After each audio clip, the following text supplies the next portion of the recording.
Have you ever heard of a doctor who lived to 105, still working, still traveling, still teaching when most people can barely walk? This wasn't just any doctor. He was Japan's most respected physician and a global icon in longevity science whose patients included emperors and world leaders. Let me tell you, this swiping away from this video might be the biggest mistake you make this week, because what Dr. Hinohara discovered about health, aging, and purpose could add not just years to your life, but life to your years. He didn't follow strict diets. He didn't go to the gym. He didn't even eat lunch on most days. And yet, he lived longer and better than almost anyone. But here's what few people know even today. He had one private, powerful habit he practiced quietly every morning. A simple ritual that may be the real reason he stayed so sharp, so healthy, and so deeply fulfilled. I'll share it with you. But not yet, because to truly understand how it works, you first need to see how everything in his life pointed toward it. So stay with me, because every minute you watch brings you closer to a truth that could change how you live. Starting today. He lived to 105, but not because he followed a fitness plan. Dr. Hinohara never lifted weights.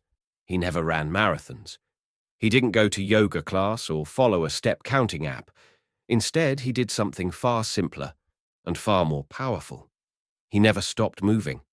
While most people his age were told to slow down, he deliberately avoided elevators, even in hospitals. He walked upstairs, carried his own luggage, and stretched during meetings. To him, movement wasn't a separate activity, it was a natural part of daily life. He believed that when you separate exercise from life, it becomes a chore. But when you build it into your routine like walking instead of driving, gardening, cooking, or even dancing while brushing your teeth, your body stays alive. His words: your body gets used to how you treat it. Keep it active, and it will stay active. Now here's the kicker. Even at age 100, he was still walking faster than most people in their 50s. Why? Because for him, movement wasn't about burning calories. It was about sending a daily signal to his body that said, "We're not done yet." And this principle, this effortless, daily rhythm, was just the first piece of a much deeper puzzle, because the further we go, the clearer it becomes. He wasn't trying to avoid death. He was choosing how to live. But if you think that's surprising, wait until you hear what he believed about retirement. That might shock you even more. Most people dream of retirement. Dr. Hinohara feared it. While others counted down to their final day of work, he chose never to stop. At age 75, he was still leading hospitals. At 90, he was writing books. At 101, he flew across the ocean to give a lecture in New York, standing on stage for hours, full of energy. Why? Because he believed this simple truth. The moment you stop being useful, your body starts preparing to shut down. For him, retirement wasn't rest. It was mental decay. And he saw it in his own patients, those who stopped working, stopped moving, stopped creating, and soon stopped thriving. But don't get it wrong, he wasn't obsessed with making money. He just knew the brain needs purpose. Not for wealth, not for status, but for aliveness. Whether it was mentoring young doctors, volunteering, or writing his next book, he woke up with something to do and someone to help. That's what kept his brain sharp and his spirit young. It wasn't about being busy. It was about belonging to something bigger than yourself. And you might be wondering if staying active and working forever is part of the secret. What exactly was driving him to do it all? The answer, a quiet force more powerful than discipline, and it starts with one Japanese word that changed his life and could change yours. Let's go there next. So what fueled him? What kept a man working, walking, teaching, and smiling into his hundreds? One word, short, quiet, but deeply powerful: ikigai. In Japanese, ikigai means a reason for being. It's what gets you out of bed in the morning. It's what gives your life direction, even on the days that feel slow, hard, or ordinary. Dr. Hinohara believed that ikigai was the heartbeat of longevity, not vitamins, not genes, but the simple decision to live each day with meaning. He wasn't alone in this. In Okinawa, home to some of the longest living people in the world, elders often live well past 100. And when asked why, they don't talk about their cholesterol. They talk about purpose, gardening, teaching, sharing wisdom, caring for grandchildren. See, when you have a purpose, your body wants to keep going. It's not just willpower, it's biology. Modern science now confirms having purpose is linked to lower risk of heart disease, cognitive decline, and even cancer. But Dr. Hinohara went further. He believed your ikigai doesn't have to be grand, it just has to be real. Even setting a small goal for tomorrow is enough, he said. A plan to meet a friend, to finish a page in a book, to learn something new. He knew that purpose isn't something you wait to find, it's something you create one day, one choice at a time. And the beautiful part, you don't need to be young to find it. You just need to be awake to it. But there's something else you'll need too. Because even with movement and purpose, Dr. Hinohara warned about one invisible threat that could undo it all, and it lives inside your own thoughts. We'll face that next. Dr. Hinohara believed that a negative mind can poison even the strongest body. You could eat clean, walk every day, take all the right supplements, but if you carry resentment, fear, bitterness, or regret, you're aging faster than you realize. He saw it clearly in his patients. Those who stayed joyful, curious, and light-hearted even when sick recovered faster. But those who clung to anger or sadness often declined, even when their tests looked fine. That's why he treated emotions like medicine. He laughed often. He surrounded himself with music. He made time to paint, attend concerts, write stories, and talk with friends. To him, health wasn't just physical. It was emotional. It was spiritual. When we carry joy, we carry health, he said. And modern science is catching up. Positive emotion isn't just a mood. It improves immune function, lowers inflammation, and increases lifespan. Even forgiveness, he believed, was healing. He once said, holding a grudge is like drinking poison and expecting the other person to suffer. So he chose lightness over bitterness, gratitude over stress, curiosity over fear. Now ask yourself, when was the last time you made your own happiness a priority, not a reward? Because Dr. Hinohara's life teaches us something powerful. You don't stay alive by avoiding pain. You stay alive by choosing joy again and again. And yet, even with joy, movement, and purpose, he didn't fully trust medicine. In fact, he believed too many people were dying from treatments they didn't need. What did he mean by that? You'll find out next, and it might change how you view your next doctor visit. It might sound strange coming from a doctor, but Dr. Hinohara often warned, too much medicine can shorten your life. Yes, he spent decades in hospitals. Yes, he trained thousands of physicians. But he believed the future of medicine wasn't in more pills. It was in less dependence. He saw a problem growing. People running to treatments, surgeries, and prescriptions before even trying lifestyle changes. His rule of thumb: before you say yes to any procedure, ask, is this truly necessary?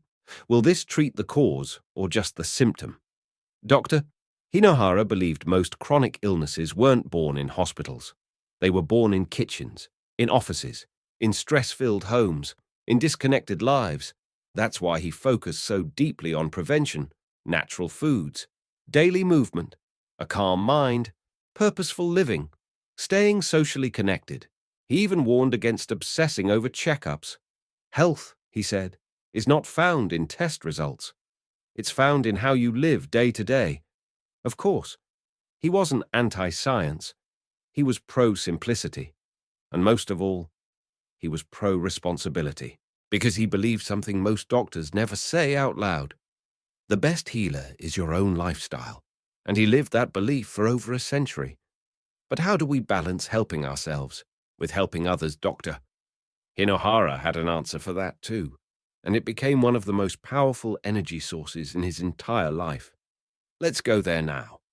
By the time most people reach their 80s, they slow down, turn inward, and conserve their energy. Dr. Hinohara did the opposite, even in his 90s. Even past 100, he kept giving his time, his knowledge, his presence. He mentored young doctors. He volunteered in community health programs. He visited patients not just as a physician, but as a friend. Why? Because he believed that helping others is fuel, not a drain, a source. When we give, he once said, we remind our bodies that we still matter. Modern research agrees. Acts of kindness boost oxytocin, lower stress hormones, and even trigger healing responses in the brain and immune system. And beyond the science, there's this deeper truth. When you focus only on yourself, your life shrinks. When you serve others, your life expands. Dr. Hinohara never chased youth. He chased meaning and found it in others. So the question isn't, how do I live longer? The better question is, who will benefit if I do? And as you begin to answer that, something begins to shift. Your body, your mind, your energy, they all begin to align. But still, there's something missing, because even with purpose, movement, joy, and contribution, there was one more thing Dr. Hinohara never let go of. One powerful force that kept his brain razor sharp even at 104. And it's something anyone at any age can start today. You'll discover it in the next chapter. Most people slow down mentally as they age. He sped up, while others retired their minds. Dr. Hinohara kept asking questions. He kept learning writing books, reading research, giving lectures, and attending symphonies well into his 100s. And not just about medicine. He studied music, art, culture, philosophy. To him, curiosity wasn't optional, it was survival. He believed the brain wasn't designed to rest, it was designed to grow. And science backs him up. Ongoing mental stimulation reduces risk of dementia, sharpens memory, and keeps neural connections alive. But Dr. Hinohara took it further. He didn't just learn, he loved learning. He approached life with wonder, not routine. Stay curious like a child, he said. The moment you think you've figured it all out, your mind begins to age. So he lived in a state of lifelong discovery, not because he had to, but because he wanted to. Because deep down, he knew a curious mind is a young mind. And when you combine that with everything else you've learned so far, movement, purpose, joy, service, you start to see the real picture.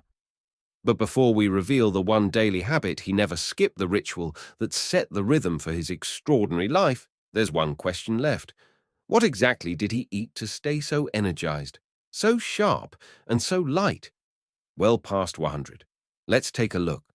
For a man who lived to 105, his diet was almost shockingly simple. There were no green juice cleanses, no keto, paleo, or superfood powders, no supplements, calorie trackers, or food restrictions.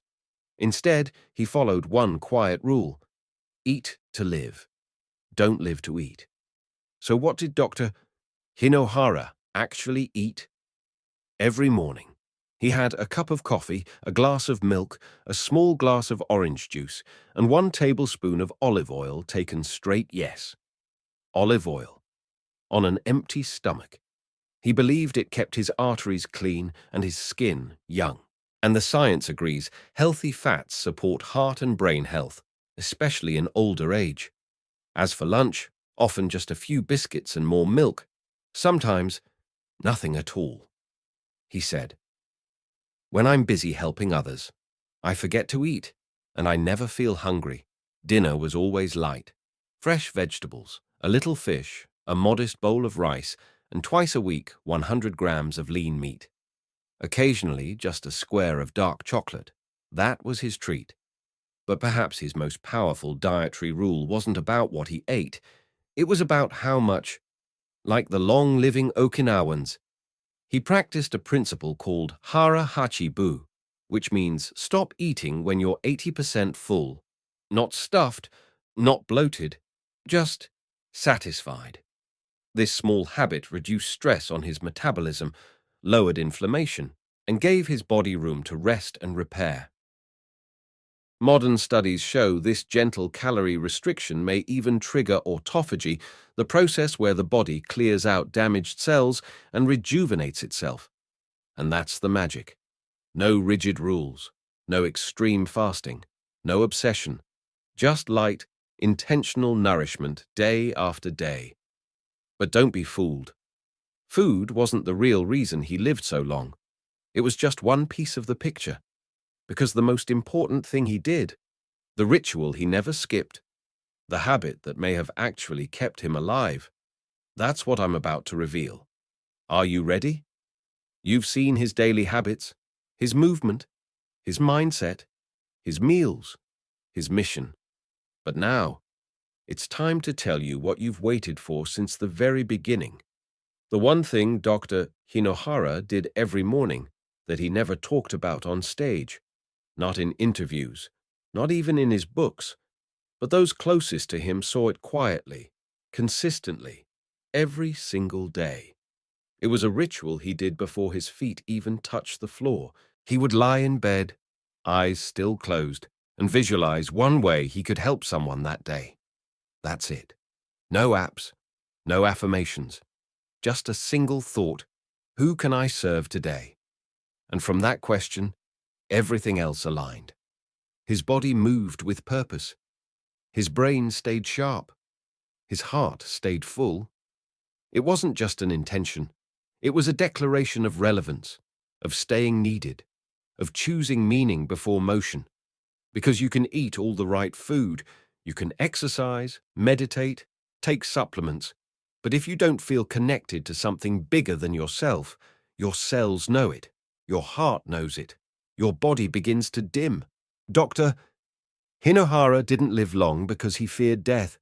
He lived long because he loved life and used it to serve. That's the real secret. Not a diet, not a trick, not a hack, but a quiet decision, made daily. Let me be useful one more day, and now it's your turn. What if tomorrow morning, before your feet touch the ground, you ask the same question, who can I help today? Because maybe, just maybe, that's where real health begins. If that touched you, don't keep it to yourself. Share this video with someone who needs a reminder of why they matter, and if you want more timeless health wisdom like this, subscribe to Happy Seniors Hub. Because here, we don't just chase years, we chase meaningful years, the kind that are truly worth living.